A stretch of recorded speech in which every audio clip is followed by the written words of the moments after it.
안녕하십니까? 세상의 모든 지혜와 역사를 이야기하는 시간입니다. 오늘 우리는 성인이 된다는 것에 대해 이야기해보고자 합니다. 성인, 즉 거룩한 사람이 된다는 것. 이 말을 들으면 어떤 생각이 드시나요? 아마도 우리와는 거리가 먼 특별한 사람들만의 이야기라고 생각하실지 모릅니다. 평생을 바쳐 위대한 업적을 이루거나 순교와 같은 영웅적인 희생을 치러야만 닿을 수 있는 경지라고 여기실 수도 있겠습니다. 하지만 만약 우리 같은 평범한 사람들도 일상 속 아주 작은 실천들을 통해 성인이 될 수 있는 길이 있다면 어떨까요? 위대한 영웅이 아니어도 심지어 나약하고 결점투성이인 우리 모습 그대로도 하느님께 나아갈 수 있는 작은 길이 있다면 그 길을 한번 따라가 보고 싶지 않으신가요?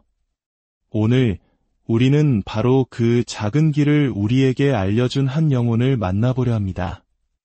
그녀의 이름은 리지유의 성녀 소아 데레사입니다. 불과 24년의 짧은 생을 살다 갔지만 그녀가 남긴 사랑의 메시지는 100년이 넘는 시간 동안 수많은 영혼들에게 깊은 울림을 주며 교회의 위대한 박사로 선포되기까지 했습니다. 본격적인 이야기에 앞서 잠시 마음을 모으는 시간을 갖겠습니다. 이 이야기가 여러분의 마음에 깊은 평화와 위로를 가져다 주기를, 그리고 성녀 데레사의 전구를 통해 하느님의 크신 은총이 여러분과 여러분의 가정에 가득 내리기를 기도합니다. 또한 이 은총의 메시지가 더 많은 이들에게 전달될 수 있도록 좋아요와 구독을 통해 사랑을 나누어 주시는 것도 작은 길을 실천하는 아름다운 방법이 될 것입니다. 여러분의 그 작은 실천 위에 하느님의 축복이 함께하기를 기도합니다. 성부와 성자와 성령의 이름으로 아멘. 하늘에 계신 아버지, 저희에게 성령을 보내시어 저희 마음과 생각을 열어주시어 사랑하는 딸 리지유의 성녀 소아 데레사의 삶과 가르침을 통해 내려주시고자 하는 은총을 깨닫고 받아들이게 하소서. 그녀가 보여준 작은 길을 따라 이 방송을 듣는 모든 이들과 저희가 기도하는 모든 이들이 거룩함에 이르게 하소서. 우리 주 그리스도를 통하여 비나이다. 아멘. 성녀 소아 데레사, 본명 마리 프랑수아 테레즈 마르탱은 1873년 프랑스에서 태어났습니다. 그녀가 살던 19세기는 혁명과 산업화의 물결 속에서 사회가 급변하던 시기였습니다. 그녀는 매우 독실한 가톨릭 가정에서 자랐는데 부모님 또한 2015년에 성인으로 시성될 만큼 깊은 신앙을 지닌 분들이었습니다. 실제로 데레사의 부모님은 결혼 초기에 하느님께 온전히 봉헌하는 삶을 살기 위해 남매처럼 지내기로 약속했을 정도였다고 합니다. 하지만 고해 사제의 권유로 하느님의 선물인 부부의 사랑을 나누었고 그 결과 9명의 자녀를 낳았습니다. 그중 살아남은 5딸 모두가 수녀가 되었으니 그 가정이 얼마나 하느님의 축복 속에 있었는지 짐작할 수 있습니다. 하지만 데레사의 삶이 평탄하기만 했던 것은 아닙니다. 그녀는 4살이라는 어린 나이에 어머니를 여의고 이로 인해 깊은 슬픔에 잠겨 매우 예민하고 내성적인 아이로 변했습니다. 누군가 쳐다보기만 해도 눈물을 터뜨릴 정도로 감수성이 풍부하고 여렸습니다. 한 일화로 그녀의 언니는 아기가 자기 뜻대로 되지 않으면 끔찍한 짜증을 내요. 절망에 빠져 바닥을 뒹굴기도 하죠. 라고 기록하기도 했습니다. 심지어 한때는 어머니가 차라리 돌아가셨으면 좋겠다는 끔찍한 생각을 했을 정도로 그녀 역시 우리와 같은 인간적인 나약함과 감정의 소용돌이를 겪었습니다. 그러나 그녀의 마음속에는 아주 어릴 때부터 하느님을 향한 뜨거운 사랑과 성인이 되고 싶다는 강렬한 열망이 자리 잡고 있었습니다. 언니들의 뒤를 이어 수녀가 되기를 간절히 원했던 그녀는 15살이라는 어린 나이에 마침내 가르멜 수녀원에 입회합니다. 수녀원에서의 삶 역시 녹록지 않았습니다. 그녀는 완벽한 성녀가 아니었습니다. 공동체 생활 속에서 마음이 맞지 않는 사람들과 부딪히며 어려움을 겪었고 자신의 나약함과 한계에 절망하기도 했습니다. 그녀는 위대한 성인들처럼 오랜 시간 단식하거나 혹독한 고행을 하거나 몇 시간씩 탈원에 빠져 기도할 수 있는 사람이 아니라는 것을 깨달았습니다. 바로 이 지점에서 데레사의 위대함이 시작됩니다. 그녀는 좌절하는 대신 자신만의 길을 찾기 시작했습니다. 그녀는 이렇게 생각했습니다. 하느님께서 내 마음의 성인이 되고 싶다는 이토록 강렬한 열망을 심어주셨다면 분명 나처럼 작고 나약한 영혼도 성인이 될 수 있는 길이 있을 거야. 나는 위대한 성인들처럼 험난한 계단을 걸어 올라갈 힘이 없어. 그렇다면 나를 천국으로 단숨에 올려줄 엘리베이터를 찾아야 해. 그녀가 발견한 엘리베이터는 바로 예수님의 팔이었습니다. 어린아이가 아버지의 품에 안겨 높은 곳으로 올라가듯 자신의 나약함과 보잘것없음을 인정하고 온전히 예수님께 자신을 내맡기는 것. 이것이 바로 그녀가 발견한 작은 길의 핵심이었습니다. 데레사는 깨달았습니다. 주님께서는 우리가 행하는 일의 위대함이나 어려움을 보시는 것이 아니라 그 일을 얼마나 큰 사랑으로 행하는지를 보신다는 것을요. 그녀는 사랑으로 줍는 핀 하나가 한 영혼을 회개시킬 수 있다고 말했습니다. 이 말의 의미는 무엇일까요? 상상해 보십시오. 바닥에 펜 하나가 떨어져 있습니다. 대부분의 사람들은 무심코 줍거나 혹은 그냥 지나칠 것입니다. 하지만 데레사는 그 작은 행동에 거대한 의미를 부여했습니다. 하느님께서 창조하신 우주는 완벽한 질서 속에 있습니다. 우리의 죄는 바로 그 질서를 깨뜨리는 불협화음입니다. 따라서 바닥에 떨어진 펜을 주워 제자리에 놓는 아주 작은 행위조차도 하느님, 당신이 창조하신 이 세상의 질서를 바로잡는데 미약하게나마 동참합니다. 라는 사랑의 마음으로 행한다면 그것은 우주의 질서를 회복하는 위대한 행위가 될 수 있다는 것입니다. 문을 열어 다른 사람을 위해 잡아주는 것, 미소로 인사를 건네는 것, 힘들어하는 동료에게 따뜻한 말 한마디를 건네는 것. 이 모든 사소한 일상들이 하느님을 향한 사랑으로 봉헌될 때 그것은 한 영혼을 구원할 수 있는 강력한 힘을 지닌 기도가 됩니다. 이것이 바로 우리 모두가 매일, 매 순간 실천할 수 있는 작은 길입니다.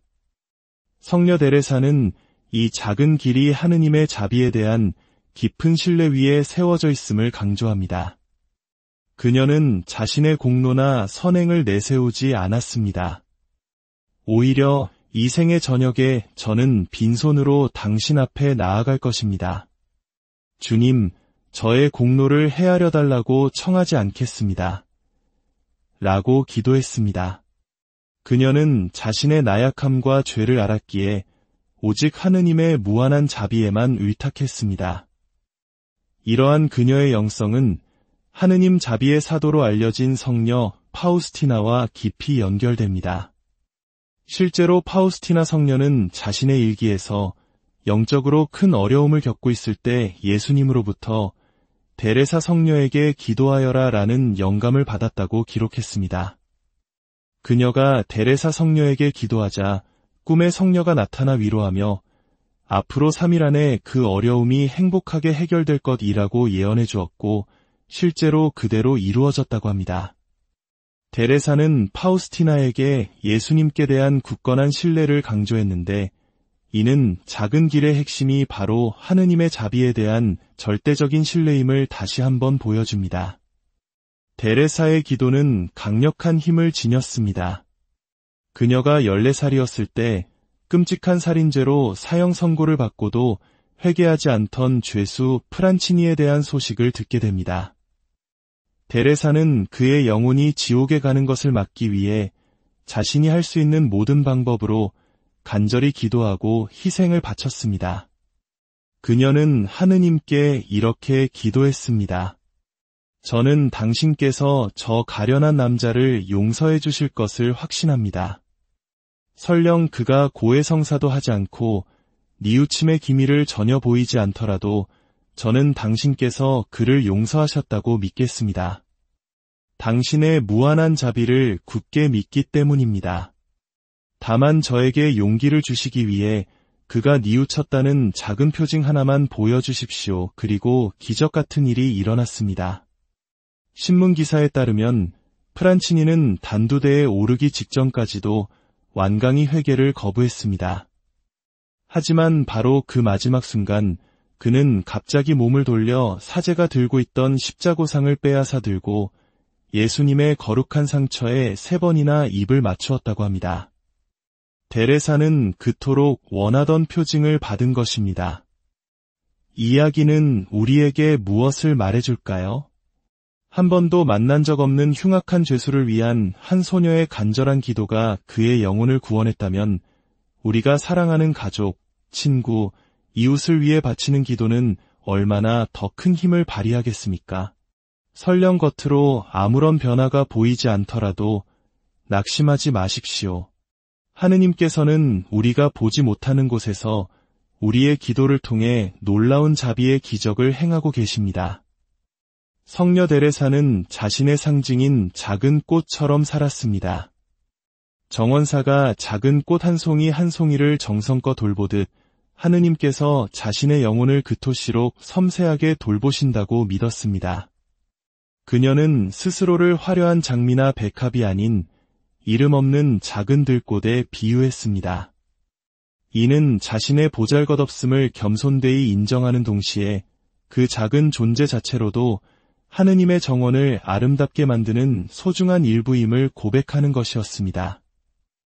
이 작음에 대한 강조는 예수님의 가르침과도 정확히 일치합니다. 예수님께서는 너희가 회개하여 어린이처럼 되지 않으면 결코 하늘나라에 들어가지 못한다고 말씀하셨습니다. 여기서 어린이는 단순히 나이가 적은 아이를 의미하지 않습니다. 자신의 힘으로는 아무것도 할 수 없음을 알고 모든 것을 부모에게 전적으로 의지하는 작은 아기를 의미합니다. 스스로 계단을 오르려다 넘어지는 아이가 아니라 아버지가 안아서 계단 꼭대기까지 데려다 주기를 온전히 신뢰하며 기다리는 아기. 그것이 바로 우리가 하느님 앞에서 취해야 할 자세입니다. 우리의 삶도 마찬가지입니다.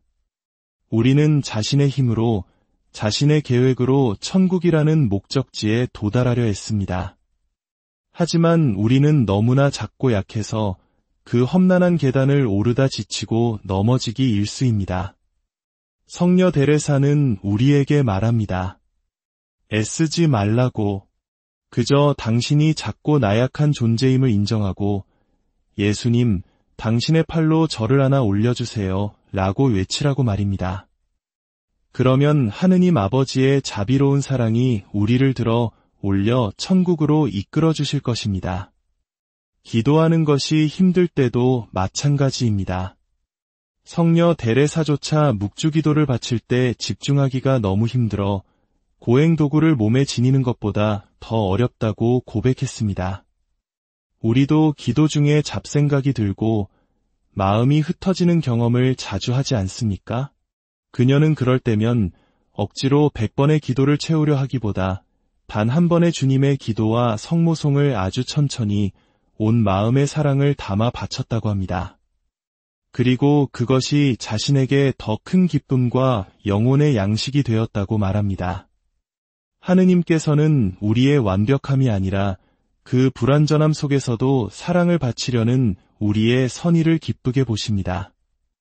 사랑하는 여러분, 성인이 되는 길은 멀고 험난한 등살로가 아닐지도 모릅니다. 성녀 소아 데레사가 우리에게 보여준 것처럼 그것은 우리 각자의 삶이라는 정원에 피어난 작은 꽃 한 송이를 사랑으로 가꾸는 일일 수 있습니다. 오늘 하루 하느님을 향한 사랑의 마음으로 작은 선행 하나를 실천해보는 것은 어떨까요? 그것이 바닥에 휴지를 줍는 일이든 누군가에게 따뜻한 미소를 보내는 일이든 힘겹게 바치는 짧은 기도이든 그 안에 담긴 사랑을 통해 우리는 이미 작은 길 위에 서 있는 것입니다. 그리고 그 길의 끝에서 자비로우신 아버지 하느님께서 우리를 안아주시기 위해 두 팔을 벌리고 기다리고 계실 것입니다. 마지막으로 우리를 위해 전구해 주시는 성녀 데레사와 함께 하느님 아버지께 감사의 기도를 바칩시다. 자비로우신 하느님 아버지, 저희에게 리지우의 성녀 소아 데레사를 보내주시어 평범한 일상 속에서 거룩함에 이르는 작은 길을 보여주시니 감사드립니다. 저희가 자신의 나약함에 절망하지 않고 어린아이처럼 당신의 자비에 온전히 의탁하게 하소서. 저희가 행하는 모든 작은 일들을 당신을 향한 사랑의 제물로 봉헌하여 당신의 나라를 이 땅에 이루는 작은 도구가 되게 하소서. 이 모든 말씀 우리 주 그리스도를 통하여 비나이다. 아멘. 성부와 성자와 성령의 이름으로 여러분과 여러분의 가정에 하느님의 평화와 축복이